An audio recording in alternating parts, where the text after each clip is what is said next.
너무 어처구니 없는 일이라 어디서부터 어떻게 설명을 해야 할지 모르겠네요. 저는 남편과 결혼한 지 2년이 조금 넘었어요. 제 나이 27살, 남편 나이 30살 때 결혼했고 서로 가진 것도 없었고 심지어는 남편한테 빚까지 있었는데도 그냥 결혼해버렸습니다. 결혼식 올리기 직전에 제가 우연하게 신청했던 임대아파트에 당첨이 되어서 아직까지 그대로 사는 중이고 어떻게든 잘 살아보고 싶어서 열심히 맞벌이도 했어요.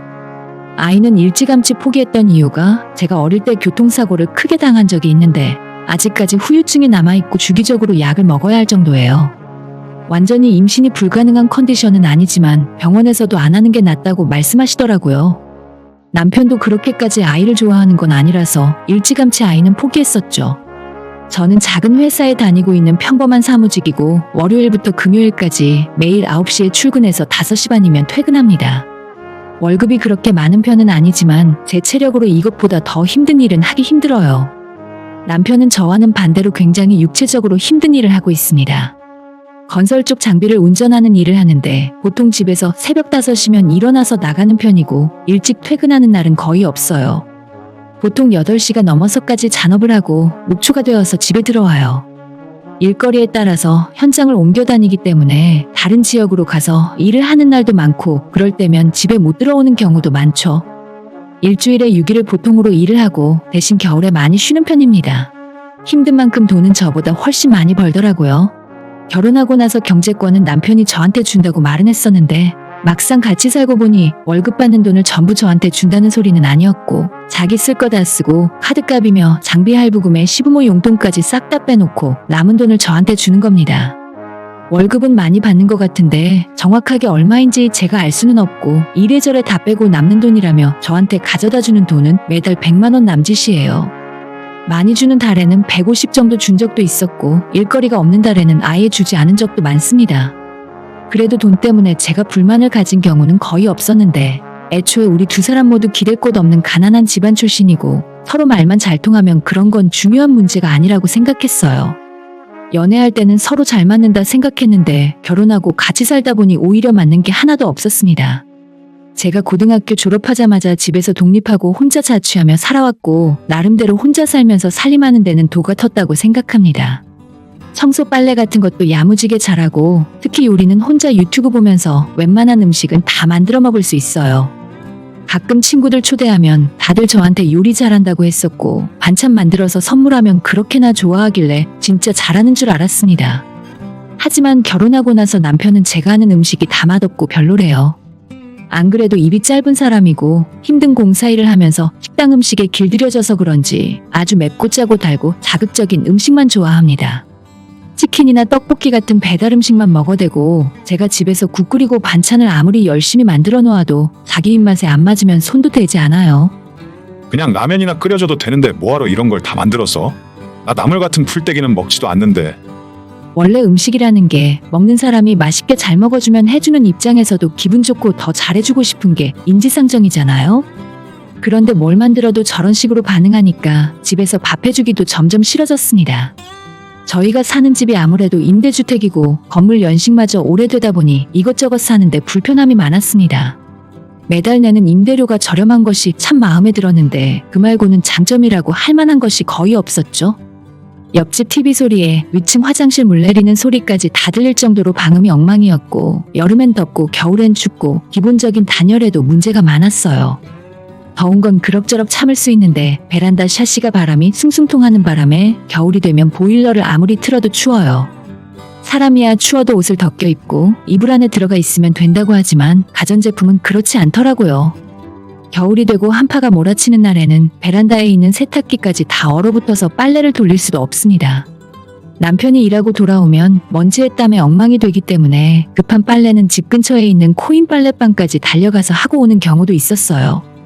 저는 제 나름대로 맞벌이를 하면서 최선을 다해 살림도 하고 있다고 생각했는데 남편은 자기 생각대로 입고 나갈 옷이 없으면 또 화를 냈습니다. 살림을 대체 어떻게 하는 거야? 빨래는 밀리지 말고 미리미리 해둬야 할 거 아냐? 그렇게 급하면 자기가 직접 나가서 빨래를 하고 오던가 영하 10도가 넘는 추운 겨울에 빨래 들고 15분 거리를 걸어갔다 오면 얼마나 춥고 귀찮은지 알기나 할까 모르겠어요. 남편은 하루에 한갑을 피울 정도로 애연가인데 집 밖에 나가서 피우는 게 귀찮다며 하나뿐인 화장실에서 주로 피워요. 화장실에서 냄새나고 누렇게 뜨기 때문에 청소 자주 해야 하는 건 제가 스트레스 받는 일이지만 위층 사람이랑 사이가 안 좋아지는 건 덤입니다. 남편이 위층 남자랑 욕하고 싸우는 일도 몇 번이나 있었어요. 물론 그렇게 욕을 먹어도 끝까지 귀찮다며 나가서 피우는 일은 없었습니다. 보통 남자들이 한 대 피우러 나갈 때 음식물 쓰레기나 분리수거라도 도와주는 경우가 많은데 저희 남편은 그런 것도 없습니다. 지금까지 한 번도 자기 손에 쓰레기 들고 간 적이 없어요. 같이 사는데 왜 이런 것마저 안 하냐고 물어보면 자기는 원래 안 한대요. 원래 쓰레기 버리게 태어난 사람이 세상에 어디 있을까 싶지만 말도 안 통하고 이런 일로 잔소리하다 보면 남편이 언성 높이고 싸우는 경우도 많았습니다. 이런 문제는 정말 사소한 일이고 나만 참으면 되는 일이라서 괜찮아요. 가끔 한 번씩 욱할 때도 있지만 남편이 밖에서 힘들게 일하는 사람이니까 집에 오면 손가락 하나 까딱하기 싫은 것도 이해할 수 있습니다. 그런데 하는 일이 그래서 그런 건지는 몰라도 평소에 입이 너무 험해요. 저는 직업에 따른 사람 편견은 갖지 않으려고 의식하고 사는데 가끔 보고 있으면 대체 저런 말은 어디서 배워왔나 싶을 정도로 신기한 욕을 즐겨 사용합니다. 결혼 전에는 분명히 안 그랬는데 요즘은 같이 돌아다니기가 싫을 정도로 입에 쌍스러운 욕을 달고 살아요. 외출하는 것도 싫고 집에서 TV를 보거나 혼자 게임을 하면서도 무슨 욕을 그렇게 많이 하는지 하도 듣기 싫어서 적어도 집에서는 욕을 하지 말라고 해봐도 들은 척 만척입니다. 한 번은 친정부모님과 같이 식사하는 자리에서 남편이 습관적으로 욕을 했던 적이 있어요. 본인도 실수였기 때문에 입에서 욕을 뱉어놓고 깜짝 놀라더라고요. 제 표정도 바로 일그러지고 즐겁게 식사를 하던 부모님의 표정도 딱딱하게 굳어졌죠. 자네 평소에도 그런 말을 자주 사용하는 건가? 이제 나이도 있는데 애들처럼 그러면 남들이 자네를 어떻게 생각하겠나? 아빠가 점잖게 이야기하고 넘어가긴 했는데 그 뒤로 저희 친정 식구들에게 앙심을 품은 것 같아요. 제가 남편 앞에서 제 친정 식구들 이야기만 하면 바로 표정부터 썩어 들어갑니다. 예전에는 그래도 장인어른 장모님이라고 했었는데 그날 이후로는 부를 때 너네 엄마 너네 아빠라고 불러요. 하도 그 말이 듣기 싫어서 저도 남편에게 시부모님에 대한 이야기를 할 때 당신네 엄마 당신네 아빠라고 한 적이 있었지만 정작 남편은 별로 신경 쓰는 것 같지도 않았습니다. 그래서 그냥 남편 앞에서 우리 친정 이야기는 거의 하지 않았고 가끔 남편 모르게 따로 만나는 일이 있을 때도 친구들 만나러 간다고 거짓말까지 해야 했습니다. 왜 이렇게까지 하나 싶을 때도 있었지만 쓸데없이 싸울 일을 만들 필요는 없잖아요. 정말 글로 써놓고 보면 여러모로 최악의 남편이고 당장 이혼하자고 해도 이상하지 않지만 그렇게 싸우고 정남이가 떨어지면서도 제가 먼저 이혼하자고 한 적은 없습니다. 저희 부모님도 예전에는 많이 싸웠고 이혼까지 할 뻔했지만 지금은 그럭저럭 잘 지내시거든요. 결혼하면 다들 싸우면서 맞춰가며 사는 거라 생각했기 때문에 웬만하면 참으려고 했습니다. 하지만 제가 아무 말 안 하고 있었더니 오히려 남편이 제게 먼저 이혼하자고 하더군요. 야, 내가 너랑 왜 계속 살아야 하냐? 살림도 못해, 음식도 못해. 그렇다고 여자가 나긋나긋하기라도 하냐? 남편이 뭐라고 한마디 하면 10마디로 받아치는데 잔소리 들을 때마다 이제 지긋지긋하다. 남편한테 이래라 저래라 잔소리도 거의 하지 않아요. 그냥 같이 저녁 먹으면서 하루 있었던 일을 이야기하고 평범하게 지내고 싶은데 남편은 그것마저 싫다는 것 같습니다. 작년까지는 별 문제 없었는데 올해 들어서 완전 정도가 심해졌어요. 입만 열면 이혼하자 헤어지자는 소리를 하고 작은 꼬투리를 잡아서 허구한 날 저한테 부부싸움을 걸어왔습니다. 저를 만나서 자기 인생이 망했다는 소리를 할 때마다 속에서 천불이 올라왔지만 이혼하긴 싫어서 바보같이 참고만 있었어요. 몇 달 전부터는 저한테 돈 주기도 싫다면서 자기 월급에 상관하지 말라더군요. 매달 얼마씩 생활비라도 달라고 했더니 한 달 사용 내역을 정리해서 자기한테 보내면 제 통장으로 절반을 입금하겠답니다. 이게 뭔가 싶어서 50만 원이건 100만 원이건 상관없으니까 당신이 생각하는 만큼 생활비를 입금하라고 해봤지만 자기 돈 남겨서 제가 갖는 게 싫다고 하네요. 지가 줘봤자 얼마나 준다고 제가 남겨 먹을 거란 생각을 하는 것도 억울했죠. 얼마 전에는 술에 잔뜩 취해서 들어오더니 다짜고짜 저랑 살기 싫답니다. 니는 몸부터 글러먹었어. 애도 못 낳는 여자랑 내가 뭐하러 계속 살아야 하냐? 언제는 자기도 애 낳기 싫다고 저랑 만나서 결혼한 것이 다행이라고 하더니 갑자기 저딴 소리를 하니까 당황스러움을 넘어 분노가 치밀어 올랐어요. 다른 말은 다 참을 수 있었는데 저건 도저히 안 되겠더라고요. 밤새 잠도 못 자고 생각을 해봤지만 이번에는 진짜 결심을 하게 되었습니다. 아침에 남편 일어나자마자 이혼하겠다고 대신 이 집은 내가 계속 살 테니까 당신이 짐 싸서 나가라고 했죠. 남편은 알겠다고 일주일 안에 짐을 정리하겠다 말했습니다. 그런데 갑자기 며칠 뒤에 한다는 소리가 본인은 잘못한 거 없으니까 이 집에서 나갈 이유가 없다면서 저보고 짐 싸서 나가래요. 대체 뭔 소리 하는 거야? 이 집은 내가 신청하고 내 이름으로 계약되어 있는데 내 명의 빼버리면 바로 반납해야 하는 거야. 지금까지 그것도 몰랐어? 사람이 멍청해도 정도가 있지. 제가 현금 주고 산 집도 아니고 임대주택 당첨돼서 들어와 있는 건데 저보고 나가라는 게 대체 무슨 소리인가 싶어요. 남편은 말도 안 되는 생떼를 쓰기 시작하면서 저를 만난 뒤로 본인 인생이 얼마나 시궁창으로 떨어졌는지 저한테 집안 살림 다 맡겨놓고 지난 2년 동안 모아놓은 돈도 없다면서 마치 제가 흥청망청 돈을 쓴 사람처럼 이야기를 하더라고요. 이 집에 들어올 때 보증금 1,800만 원이 없어서 그중에 1,200만 원을 은행에서 대출받았고 2년 동안 남편이 찔끔찔끔 주는 돈으로 대출부터 다 갚아놨어요. 1,200 대출 갚고 1,000만 원 정도 적금 넣고 살았으면 없는 살림의 기본은 하고 산 거라고 생각하는데 대체 제가 얼마나 모아놓길 바랬던 걸까 싶어요. 아 몰라. 나는 절대 이 집에서 못 나가. 너가 집을 나한테 주고 나가던지 아니면 그냥 살던지 맘대로 해. 그때 이 인간이 나랑 이혼할 생각이 없구나 눈치채게 되었습니다. 앞에서는 센 척하고 저랑 이혼하고 싶다며 징징거리더니 막상 제가 진짜로 이혼하자고 세게 나오니까 그건 또 싫은가 봐요. 남편에게 헛소리하지 말고 그냥 지금 이혼하자고, 나는 더 이상 당신 눈치 보며 살기 싫다고 했더니 그때는 또 제 앞에서 알겠다고 하더군요. 하지만 다음날 또다시 술이 잔뜩 취해서 집에 들어오더니 이혼은 절대 못하겠다며 안 된답니다. 이제 와서 쪽팔리게 어떻게 이혼해? 엄마도 그냥 참고 살라더라. 나도 사실 너랑 살기 싫은데 이혼하는 것보다는 나은 것 같아.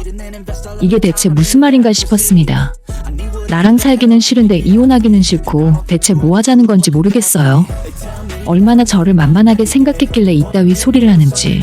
꼴도 보기 싫어서 대답도 안 했더니 다음날부터 저한테 엄청 자상하게 대합니다. 한 번도 그런 적 없는 사람이 퇴근할 때 꽃도 사오고 저녁밥 하지 말라고 하더니 제가 좋아하는 매운 족발까지 포장해서 사왔더라고요.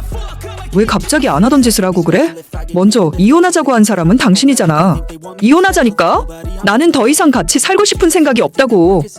꽂히고 음식이고 쳐다도 안 보고 저렇게 이야기했더니 그때부터 남편이 제 앞에 무릎을 꿇고 울면서 싹싹 빌기 시작했습니다. 미안해. 내가 그동안 생각이 너무 짧았어. 이혼하자고 하면 너가 나한테 더 잘해줄 거라 생각했는데 그게 아니었나 봐. 앞으로는 내가 변할게. 한 번만 기회를 줘. 남편 하는 이야기를 가만히 들어보니 갑자기 태도가 변한 이유는 시부모님 때문인 것 같았습니다.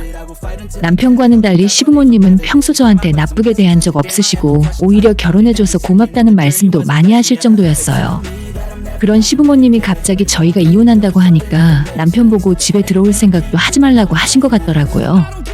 어떻게든 저한테 사과해서 마음 돌리고 이혼을 없던 일로 하지 않으면 앞으로 아들 취급도 하지 않겠다고 하셨다는데, 그래서 갑자기 제 앞에 무릎까지 꿇고 용서를 비는구나 싶었죠. 아무리 남편의 태도가 변해봐야 근본이 바뀌진 않는다고 생각해요. 이젠 우리 앞에 이혼 말고는 다른 방법은 존재하지 않는다고 했더니 다음날부터는 시부모님한테서 연락이 오는 겁니다. 어머님, 아버님 역시 무조건 자기 아들이 잘못이고 그놈이 미친놈이라며 당신들 얼굴을 봐서라도 딱 한 번만 용서해달라고 하시네요. 그 자식이 앞으로 너한테 한 번만 더 헛소리하면 내가 책임지고 다리 몽둥이를 부러뜨려 버릴 테니까 이번 한 번은 너가 이해하고 넘어가라. 걔가 너랑 이혼하면 앞으로 사람 고실이나 하고 살겠니? 시부모님 말씀은 이해할 수 있는데 남편한테 애 못 낳는 여자랑 살기 싫다는 말까지 듣고 정남이가 떨어져서 더는 같이 살 수 없다 했습니다. 끝까지 저랑 이혼 못 해주고 서류에 도장 못 찍어준다면서 남편이 버티길래 지방 출장 이틀 내려간 사이 남편 짐을 다 빼서 시댁으로 보냈어요. 현관 비밀번호까지 바꿔놨더니 남편이 집에 들어올 수도 없었죠. 문 열어달라고 현관문 두드리다가 옆집 사람이랑 시비가 붙고 나중에는 경찰까지 왔었습니다. 나중에 소송을 하던 어떻게 하건 일단 집에서 쫓아내면 안 보고 살 수 있으니 안심이었는데 남편도 더는 예전처럼 돌아갈 수 없겠다고 생각했는지 이혼하자입니다. 마지막으로 회사 근처의 카페에서 만나 이혼 서류에 도장 찍으려고 하는데 또다시 눈물까지 글썽이면서 한 번만 기회를 달라 하더라고요. 이미 다 끝난 일인데 서로 힘들게 그러지 말자고 했고 나 말고 더 좋은 여자 만나서 재혼하라고 했어요. 그렇게 지난달 말에 이혼했는데 남편은 시댁에서도 쫓겨났고 지금은 공사장 인부들 숙소에서 지내고 있다 하네요. 이혼하고 난 뒤에도 시부모님들로부터 연락이 몇 번 왔었어요.